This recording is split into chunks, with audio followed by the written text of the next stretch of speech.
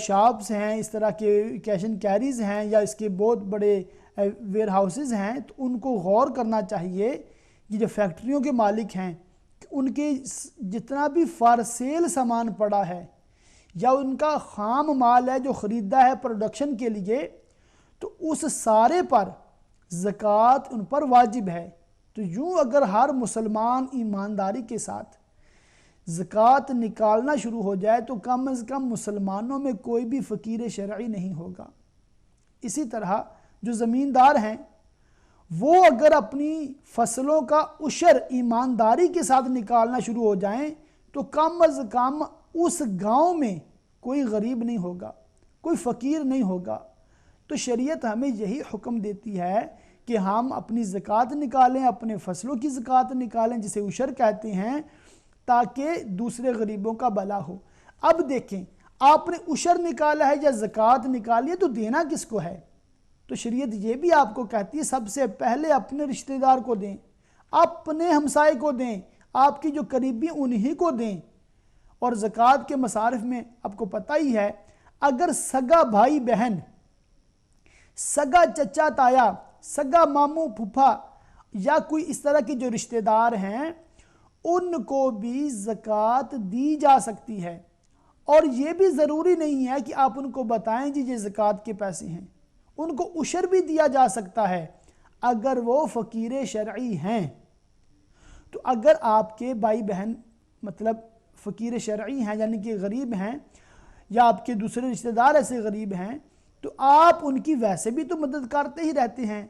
تو اگر آپ ایمانداری سے عشر نکالیں، اپنی زکوٰۃ کا حساب کریں، تو وہی پیسہ ان کو عید کا گفٹ کہہ کر، بچی کی شادی کے نام پر یا کسی بھی نام پر دے دیں۔ آپ کے دل میں انٹینشن ہو کہ میں زکوٰۃ ادا کر رہا ہوں، زبان سے کوئی بھی نام لے لیں تاکہ اس کی عزت نفس بھی مجروح نہ ہو اور اس کو برا بھی نہ لگے، تو اس طرح بھی زکوٰۃ ادا ہو جائے گی۔ تو ہمیں خوش دلی کے ساتھ یہ کام کرنا چاہیے۔ تو ایک بھائی نے صلاۃ التسبیح کے حوالے سے پوچھا ہے، تو اس کے بارے میں عرض کرتا چلوں کہ صلاۃ التسبیح کے بارے میں جو روایت آتی ہے وہ یہ ہے کہ پیارے آقا مدینے والے مصطفیٰ صلی اللہ تعالی علیہ وآلہ وسلم نے اپنے چچا حضرت عباس رضی اللہ تعالیٰ عنہ سے فرمایا، اے چچا، کیا میں تم کو عطا نہ کروں؟ کیا میں تم کو بخشش نہ کروں؟ کیا میں تم کو نہ دوں؟ تمہارے ساتھ احسان نہ کروں؟ 10 خصلتیں ہیں کہ جب تم کرو تو اللہ تعالیٰ تمہارے گناہ بخش دے گا، اگلا پچھلا، پرانا نیا، جو بھول کر کیا اور جو قصدن کیا، چھوٹا اور بڑا، پوشیدہ اور ظاہر۔ اس کے بعد صلاۃ التسبیح کی ترکیب تعلیم فرمائی، پھر فرمایا اگر تم سے ہو سکے تو ہر روز ایک بار پڑھو، اور اگر روز نہ کرو تو ہر جمعہ میں ایک بار، اور یہ بھی نہ ہو سکے تو ہر مہینے میں ایک بار، اور یہ بھی نہ کرو تو سال میں ایک بار، اور یہ بھی نہ کرو تو عمر میں ایک بار۔ اور اس کی ترکیب ہمارے طور یہ جو پیارے آقا مدینے والے مصطفیٰ صلی اللہ علیہ وسلم کا ارشاد یہاں پر مکمل ہوتا ہے، تو اس سے آپ اندازہ لگائیں کہ اس کی اہمیت کتنی ہے صلاۃ التسبیح کی، کہ پیارے آقا صلی اللہ علیہ وسلم نے اپنے چچا حضرت عباس رضی اللہ تعالیٰ کو خاص یہ وظیفہ عطا فرمایا اور حکم ارشاد فرمایا کہ روزانہ نہیں تو ایوری ویک، ویکلی نہیں تو ایوری منتھ نہیں تو at least once a year, سال میں ایک بار، یہ بھی نہ کر سکو تو زندگی میں ایک بار اس کو پڑھنا چاہیے۔ اور اس کا جو طریقہ ہے وہ میں عرض کر دوں کہ اللہ اکبر کہہ کر ثنا پڑھنی ہے، ثنا پڑھنے کے بعد سبحان اللہ والحمد للہ ولا الہ الا اللہ واللہ اکبر، یہ آپ نے 15 بار پڑھنا ہے۔ پھر تعوذ اور تسمیہ یعنی اعوذ باللہ اور بسم اللہ اور سورہ فاتحہ اور ساتھ ایک سورت ملانی ہے، اس کے بعد 10 بار یہی تسبیح پڑھنی ہے، سبحان اللہ والحمد للہ ولا الہ الا اللہ واللہ اکبر۔ پھر رکوع میں جانا ہے، رکوع کی تسبیح پڑھنے کے بعد یہ تسبیح 10 بار پڑھنی ہے، پھر رکوع سے کھڑے ہونا ہے سمیع اللہ لمن حمیدہ کہتے ہوئے ربنا لک الحمد کہنے کے بعد پھر 10 بار، پھر سجدے میں سجدے کی تسبیح پڑھنے کے بعد 10 بار، پھر 2 سجدوں کے درمیان جب بیٹھتے ہیں اس میں 10 بار، پھر سجدے میں جب جائیں گے دوسری بار تو سجدے کی تسبیح پڑھنے کے بعد پھر 10 بار، اور جب آپ کھڑے ہوں گے دوسری رکعت کے لیے تو سورہ فاتحہ پڑھنے سے پہلے 15 بار، سورہ فاتحہ سے پہلے 15 بار ہے، اور پھر اسی طرح آپ اس کی ترکیب جاری رکھیں گے۔ اور دوسری رکعت میں جب اتحیات کے لیے بیٹھتے ہیں، ایک اور کالر ہیں، السلام علیکم۔ السلام علیکم۔ جی وعلیکم السلام۔ جی سوال پوچھنا تھا۔ جی ارشاد فرمائیں۔ جی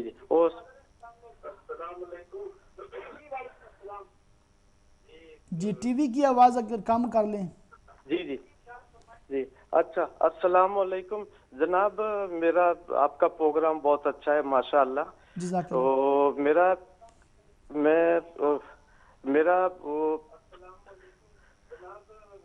سوال یہ تھا کہ اگر عشاء کی نماز ہم اگر جماعت کے ساتھ نہیں پڑھ سکتے، اگر کچھ لیٹ ہو گئے ہیں کچھ مجبوری سے دوڑ بھاگ کے، جی تو تراویح میں جو وتر کی نماز ہوتی ہے تو اگر وہ جماعت کے ساتھ پڑھ لے تو اس کا کوئی گناہ پڑتا ہے، یا اگر سیپریٹ پڑھنی پڑتی ہے، یا اس کے بارے میں تھوڑی روشنی ڈالے۔ جی انشاءاللہ میں عرض کرتا ہوں۔ اگر عشاء کی جماعت نہیں پڑھی ہے جی سمجھ گیا اور تراویح میں ہم وہ اگر پڑھ لیتے ہیں امام کے ساتھ تو یہ جی اور دوسرا سوال یہ ہے کہ یہ فطرانے کے بارے میں روشنی ڈالے کہ وہ جو فطرانہ دینا ہوتا ہے وہ عید کی نماز کے پہلے دینا ہوتا ہے، تو کچھ لوگ ہیں وہ تو عید کی نماز والے دن باہر ڈبوں میں فطرانہ دے دیتے ہیں، لیکن وہ جب دوسرے ملکوں میں پہنچاتے ہیں تو وہ 2 ہفتے، مہینہ، 1.5 مہینہ، 2 مہینے لگ جاتے ہیں، تو کیا اس طرح جائز ہے؟ ٹھیک ہے، اس کے علاوہ عید کی نماز تو پہلے یہاں تو دے دیتے ہیں، لیکن جو انتظامیہ وغیرہ ہوتے ہیں وہ تو وہ صحیح مقصد میں استعمال نہیں ہوتا ہے، تو اس کے بارے میں تھوڑی روشنی ڈالیں۔ جی انشاءاللہ عرض کرتا ہوں۔ بہت شکریہ، آپ نے بڑے اچھے سوالات کیے ہیں، جزاک اللہ خیرہ۔ تو میں عرض کر رہا تھا صلاۃ التسبیح کا طریقہ میں نے عرض کر دیا ہے۔ تو دوسری رکعت میں جب تشہد کے لیے بیٹھیں گے تو اس میں درود ابراہیمی اور دعا بھی شامل کریں گے، سلام نہیں پھیریں گے، کھڑے ہو جائیں گے، تیسری رکعت ثنا سے شروع کریں گے، اور ثنا پڑھنے کے بعد آپ 15 بار یہ تسبیح پڑھیں گے، پھر تعوذ، تسمیہ اور سورہ فاتحہ صورت ملائیں گے، پھر 10 بار رکوع میں جانے سے پہلے، اور رکوع میں 10 بار، کھڑے ہوں گے 10 بار، تو ہر رکعت میں 75 بار ہے، اور ٹوٹل آپ نے 300 بار پورا کرنا ہے۔ اگر آپ با جماعت پڑھتے ہیں اور کسی رکن میں تسبیح آپ نے کم پڑھی ہے اور امام صاحب نیکسٹ رکن میں چلے گئے ہیں، مثلا ایک سجدے میں آپ نے ابھی 7 بار پڑھا تھا اور امام صاحب نے اللہ اکبر کہہ دیا، تو آپ امام صاحب کو فالو کریں اور دوسرے سجدے میں آپ 10 کی بجائے 13 بار پڑھ لیں۔ اسی طرح اگر ایک رکعت میں 75 پوری نہیں کر سکے تو دوسری رکعت میں زائد پڑھ لیں، تو یہ اس میں حرج نہیں ہے، آپ اس کا جو 300 بار کا عدد پورا کر لیں۔ بالفرض اگر کسی کے 300 بار کا عدد پورا نہیں ہوتا تو پھر بھی صلاۃ و تسبیح ہو جائے گی، مگر ثواب میں کمی ہوگی۔ تو اللہ تعالی ہم سب کو اس کی توفیق عطا فرمائے، اور بھائیوں کو، بہنوں کو، سب کو یہ پڑھنی چاہیے، اور افضل اور بہتر یہ ہے کہ علیحدہ علیحدہ پڑھی جائے تاکہ بندہ یکسوئی کے ساتھ ساری تسبیح پوری پڑھ سکے۔ تو اس کے علاوہ سوال پوچھا گیا چیریٹی کے حوالے سے، صدقہ نفل کے حوالے سے اس کے کیا فضائل ہیں، اور صدقہ رمضان میں دینا افضل ہے یا غیر رمضان میں بھی صدقہ دے سکتے ہیں؟ تو تمام ہی لوگوں کے لیے میں عرض کرتا چلوں کہ الحمدللہ ماہ رمضان ہے، اس میں صدقہ و خیرات کا ثواب بہت زیادہ بڑھ جاتا ہے، اس لیے عمومی طور پر لوگ رمضان میں صدقہ و خیرات کرتے ہیں، مگر ہمیں چاہیے کہ ہم سارا سال جب بھی اللہ تعالیٰ کوئی خوشی کا موقع دے، جب بھی ہمیں کوئی ایسی نعمت ملے جس کے شکرانے میں ہمیں کچھ نہ کچھ صدقہ خیرات کرنا چاہیے، یا کسی کو معاذ اللہ کوئی آزمائش، بیماری، پریشانی آ جائے اس کو بھی صدقہ خیرات کرنا چاہیے تاکہ اس کی برکت سے اس کی جو بلا ہے، جو پریشانی ہے وہ ٹل جائے۔ اسی طرح اگر کسی کا کوئی عزیز فوت ہو جاتا ہے تو اس کے ایصال ثواب کے لیے مسجد میں بھی لوگ عطیات دیتے ہیں، اور اس کے ساتھ ساتھ ہو سکے تو غریبوں، مسکینوں اور ایسے مدارس دینیہ جو دین کی خدمت کر رہے ہیں ان کے ساتھ آپ خصوصی تعاون فرمائیں اور اپنے نفلی صدقات وہاں تک پہنچائیں۔ انشاءاللہ آپ اگر مدارس دینیہ کے ساتھ تعاون کریں گے تو آپ کے جو ہیں صدقہ و خیرات کی برکت سے جو لوگ وہاں پر پڑھیں گے، تعلیم حاصل کریں گے، تو آپ کے لیے وہ صدقہ جاریہ رہے گا۔ اسی طرح چیریٹیز ہیں، امہ چینل پر بھی چیریٹی ہوتی ہے، اور غریبوں، مسکینوں، بیواؤں اور یتیموں، بے سہاروں کے لیے چندہ کیا جاتا ہے، چیریٹی کی جاتی ہے۔ اس میں بھی تعاون فرمائیں تو انشاءاللہ آپ کو بہت زیادہ ثواب ملے گا۔ اور اس کے کتنے فضائل ہیں صدقہ و خیرات کرنے کے، تو اس کے بارے میں پیارے آقا صلی اللہ علیہ وسلم کی ارشادات آپ سماعت فرمائیں۔ ایک حدیث پاک میں ہے، اگر میرے پاس احد برابر سونا ہو تو مجھے یہی پسند آتا ہے کہ 3 راتیں نہ گزرے اور اس میں کا میرے پاس کچھ رہ جائے، ہاں اگر مجھ پر قرض ہو تو اس کے لیے کچھ رکھ لوں گا۔ تو ہمارے آقا و مولا جناب محمد مصطفیٰ احمد مجتبیٰ صلی اللہ علیہ وآلہ وسلم تو تمام سخیوں کے سردار ہیں۔ ارشاد فرماتے ہیں کہ مجھے پسند ہی نہیں ہے کہ احد پہاڑ جتنا سونا ہو اور 3 راتیں وہ میرے پاس پڑا رہے۔ تو پیارے آقا صلی اللہ علیہ وسلم کے دیوانوں اور پیارے آقا صلی اللہ علیہ وسلم کا کلمہ پڑھنے والوں، ہمیں بھی مسلمانوں کی خیر خواہی کا جذبہ ہونا چاہیے اور اللہ تعالیٰ کی راہ میں خوش دلی کے ساتھ صدقہ و خیرات کرنا چاہیے۔ ایک حدیث پاک میں ہے جس میں پیارے آقا صلی اللہ علیہ وآلہ وسلم کا ارشاد مبارک نقل کیا گیا ہے، آدمی کا اپنی زندگی یعنی صحت میں 1 درہم صدقہ کرنا، جی کالر ہیں جی، ایک حدیث پاک عرض کرتا ہوں پھر بریک کا وقت ہے، کہ آدمی کا اپنی صحت یعنی زندگی میں 1 درہم صدقہ کرنا مرتے وقت کے 100 درہم صدقہ کرنے سے بہتر ہے۔ تو اس سے آپ اندازہ لگائیں، جب صحت ہو، مال بھی ہو اور مال کی خود کو بھی ضرورت ہو، اخراجات ذہن میں ہوں، تو اس وقت صدقہ خیرات کرنا بہت زیادہ اس کا اجر و ثواب ہے۔ اللہ تعالی ہم سب کو خوش دلی کے ساتھ اللہ کی راہ میں دینے کی سعادت عطا فرمائے۔ ایک بہن نے جی سوال پوچھا ہے، ایک اور کالر ہے۔ السلام علیکم۔ وعلیکم السلام ورحمۃ اللہ وبرکاتہ۔ حضور علامہ صاحب 2-3 باتیں آپ سے پوچھنی ہیں۔ جی جی۔ پہلی بات یہ پوچھیے، کیونکہ یہ رمضان شریف کا مہینہ، ہم اپنی اپنی جنریشن، مسلمان جنریشن یا اپنی کمیونٹی میں ایسا کون سا کام کریں تاکہ ہمارے جانے کے بعد وہ زندہ رہے، جب تک ہم زندہ رہیں تو اس کا پھل کھائیں، جس کو دنیا سے چلے جائیں کم سے کم ہماری قبر اور حشر میں ہمیں پوچھ جو ہوگی اس میں کمی واقع ایسا کوئی نقطہ بتائے۔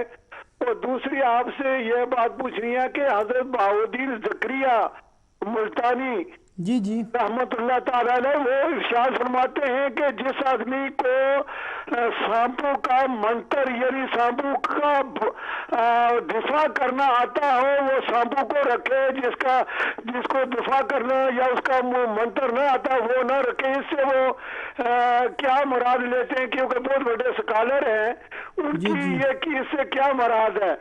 اور دوسری آپ سے یہ بات پوچھنی ہے کہ روزہ رکھنے کے بعد کسی سے جھگڑا کرانا یا گال گلوچ کرنا یا ایسی زبان بولنا جس زبان سے دوسرا سنے، اور سننے والے کو تکلیف محسوس ہو یہ کہ یہ میں کیا سن رہا ہوں, یہ زبان تو نہیں ہونی چاہیے تھی. اس بارے میں قرآن حدیث میں کیا ارشاد ہے؟ اور آخری بات آپ سے یہ پوچھنا چاہتا ہوں کہ حضور پر نور صلی اللہ علیہ وسلم کی کوئی حدیث مبارکہ آپ کی نظر سے گزری ہے کہ حضور نے فرمایا ہو کہ جن لوگوں کے یعنی درخت جو گارڈن ہے ان کے درخت اتنے بڑے ہوئے ہیں تاکہ گزرنے والے کو یا گزرنے والی کو تکلیف ہو, وہ اللہ کی مخلوق کو تکلیف ہو, تو اس کا جو جرم ہے اس گھر کے رہنے والے سے پوچھا جائے گا کہ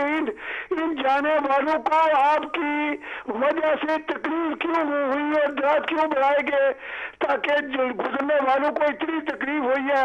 آیا واقعی ایسی باتیں قیامت والے دن پوچھی جائے گی ہمسائے سے یا جن لوگوں کے درخت بہت بڑے ہوئے ان لوگوں سے یہ اللہ کا رسول کیا بات پوچھ سکتا ہے؟ کیونکہ اللہ قادر مطلق ہے, اس نے جو قانون بنائے ہیں ان قانون میں یہ بات آتی ہے. شکریہ. جزاک اللہ خیرہ جی, بہت شکریہ آپ کا. تو آپ کے سوالات کے جوابات میں عرض کر رہا تھا, ایک بہن نے اسٹوکن ٹرینڈ سے پوچھا تھا, انہوں نے دعائیں بھی دی ہیں, اللہ تعالیٰ ان کی تمام دعائیں تمام لوگوں کے حق میں قبول فرمائے, کہ اصحاب کہف کس نبی علیہ السلام کی امت میں سے ہوئے ہیں. تو جی ہاں, اصحاب کہف حضرت سیدنا عیسیٰ روح اللہ علیہ نبی جنا علیہ السلام کے آسمانوں پر زندہ اٹھائے جانے کے بعد ہوئے ہیں. تو یوں یہ حضرت عیسیٰ علیہ السلام کے ماننے والے تھے, اور ہمارے پیارے آقا صلی اللہ علیہ وسلم کی اعلان نبوت سے پہلے جتنے لوگ بھی عیسیٰ علیہ السلام کو مانتے تھے وہ سب مسلمان ہی تھے.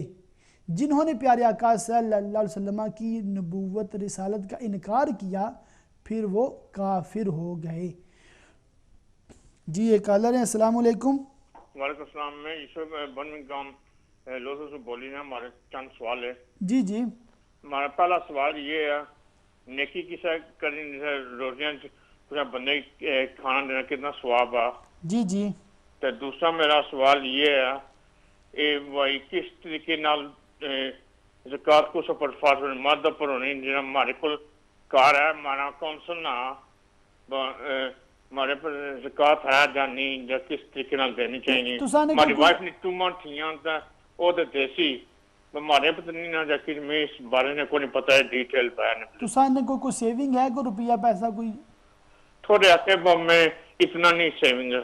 سیونگ میں 300 پاؤنڈ بھی نہیں ہے, اتنا نہیں. ٹھیک ہے ٹھیک ہے. تھوڑا آتا ہے. ایک مار سوال ہے یا کچھ بندے پیسہ دینا قرضہ نہیں دینے مکری جائیں کتنا گناہ ہونا واسطہ؟ ٹھیک ہے. سود کنے بینکاں سے جا کے مڑی پے نہیں کرنے یا کوئی اور چیز آپ لے سنے کتنا گناہ آتا ہے. ایک اور ہمارا سوال یہ ہے جی جی یا کچھ دار دینا کیا نہیں دینے بندے بھائی کس جو غیبت دیرے کرنے کتنا گناہ روزان میں نے. جزاک اللہ, آپ نے بہت اچھے سوال پوچھے ہیں, تو انشاءاللہ میں جواب عرض کرنا. جی جزاک اللہ. تو اصحاب کہف کے بارے میں عرض کر رہا تھا کہ حضرت عیسیٰ علیہ السلام کے ماننے والے تھے. ان کی تعداد کے بارے میں تفسیر ساوی میں ہے کہ حضرت سیدنا عبداللہ بن عباس رضی اللہ تعالیٰ عنہما وہ ارشاد فرماتے ہیں کہ میں ان چند لوگوں میں سے ہوں جن کو اصحاب کہف کی تعداد کا علم ہے. پھر آپ نے ارشاد فرمایا کہ اصحاب کہف کی تعداد 7 ہے اور 8واں ان کا کتا ہے. یہ کتے کا بھی ذکر ہے قرآن پاک میں کہ ایک چرواہا تھا, اس کا ایک کتا تھا, اور جب اس نے یہ اصحاب کہف کو غار کی طرف جاتے دیکھا تو وہ بھی ساتھ ہو لیا اور اس کا کتا بھی ساتھ چلا گیا. تو یہ جو پھر 7 تھے صحابہ کہف اور 8واں ان کا کتا تھا. ان کے نام بھی مولا علی مشکل کشا رضی اللہ تعالیٰ عنہ نے ارشاد فرمائے ہیں. آپ فرماتے ہیں کہ ان کے نام یہ ہیں یملیخہ, مکشلینہ, مشلینہ, مرنوش, دبرنوش, شاذنوش, اور 7واں چرواہا تھا جو ان لوگوں کے ساتھ ہو گیا تھا. اور ان لوگوں کے کتے کا جو نام ہے وہ قطمیر تھا، اور یہ لوگ شہر افسوس کے رہنے والے تھے، اور اس وقت جو ظالم بادشاہ تھا جسے بچنے کے لیے جو وہاں پر تشریف لے گئے تھے غار میں، اور اس کا نام تھا دقیانوس، جو ظالم بادشاہ تھا. اس غار میں اصحاب کہف 300 سال سے زائد، کم و بیش 309 سال شاید قرآن پاک میں اس طرح ذکر ہے، وہاں اس غار میں رہے. اس کے بعد وہ دوبارہ جاگے. اتنی لمبی نیند ان کو اللہ تعالیٰ نے عطا فرمائی. باہر آئے، لوگوں سے ملاقاتیں ہوئی، اور سارا واقعہ بیان کیا انہوں نے. پھر وہ غار میں تشریف لے گیا، اللہ تعالیٰ نے ان کو موت عطا فرمائی، اور وہاں پر ان کے مزار بنے ہیں. تو ان کے ناموں کے بھی بڑے خواص ہیں، ان کے ناموں کے تعویذات بھی ملتے ہیں. تو یہ بہت ہی بابرکت لوگ تھے جن کا سورہ کہف کہتے ہیں کیو کو، غار کو، اور یہ اصحاب کہف ہیں غار والے، یعنی کہ جو اس کیو میں گئے تھے. تو ان لوگوں نے اپنے ایمان کی حفاظت کے لیے وہاں پر ہجرت کی تھی، غار میں پناہ لی تھی. تو اللہ تعالیٰ نے ان کو یہ اعزاز عطا فرمایا کہ ان کا ذکر خیر قرآن پاک میں ملتا ہے. تو ہم سب کو بھی اپنے دین و ایمان کی حفاظت کی فکر ہونی چاہیے، اور جس طرح بھی ممکن ہو اپنے دین کی، اپنے مذہب کی، اپنے اسلام کی، اپنے عقائد کی حفاظت کے لیے ہر طرح کی کوشش بھی کرنی چاہیے، اور ہر طرح کی قربانی دینے کے لیے ہر وقت تیار رہنا چاہیے. ایک بھائی نے پوچھا کہ آنکھ میں ٹیکا لگوانے سے کیا روزہ ٹوٹ جائے گا؟ تو دیکھیں، جسم میں کسی جگہ اگر ٹیکا لگواتے ہیں، اس میں علماء کرام کا اختلاف ضرور ہے، مگر اکثریت علماء کی یہ کہتی ہے کہ انجیکشن لگوانے سے روزہ نہیں ٹوٹتا. مگر جو آپ نے سچویشن پوچھی ہے کہ آنکھ میں انجیکشن لگوا رہے ہیں، تو دیکھیں آنکھ میں دوا ڈالنے سے تو روزہ ٹوٹ جاتا ہے. اب وہ دوا انجیکشن کے ذریعے آنکھ میں جائے گی تو ظاہر ہے اس سے بھی روزہ ٹوٹ جائے گا. آنکھ میں انجیکشن لگوانے سے آپ کا روزہ ٹوٹ جائے گا. اور سوال پوچھا ہے کسی نے کہ اسٹوڈنٹ جو یونیورسٹیز میں پڑھتے ہیں ان کو اسٹوڈنٹس لون ملتا ہے یا اسٹوڈنٹس فائنانس ملتی ہے، کیا اس پر بھی زکوٰۃ ہے؟ تو یہ مسئلہ آپ تمام نوٹ فرما لیں. جو اسٹوڈنٹس فائنانس ہوتی ہے، لون ہوتا ہے، اس پر زکوٰۃ نہیں ہے.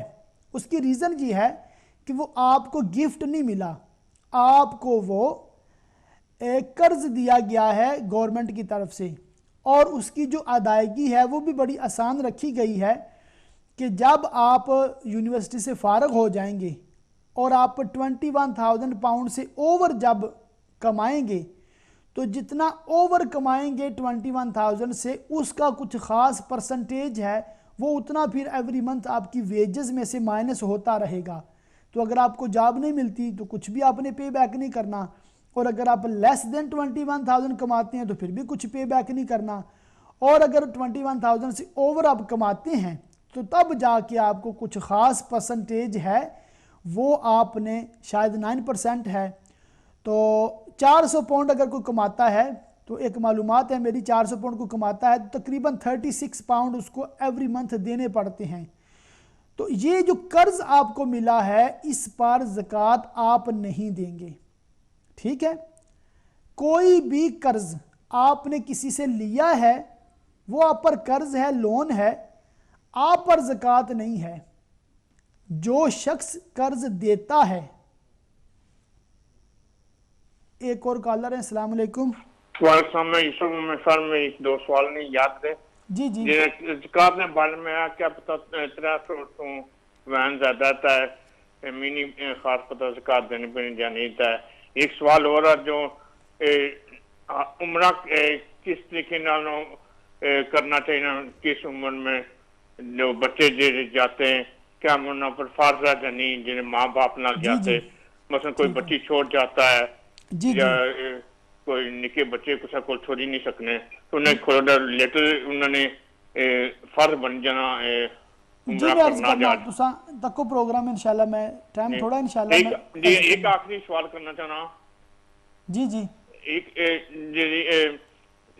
بندے جی نہیں قرضہ لینے بینک کو یا کسا کو دارا کی نہیں دا اور کوئی چیزیں پر جاکی نہیں دینے دا، نمازاں ہی پڑھنے دا، نمازاں پر زکوٰۃ تھی یا نہیں، اس بارے میں جو قرضہ کی نہیں دا کو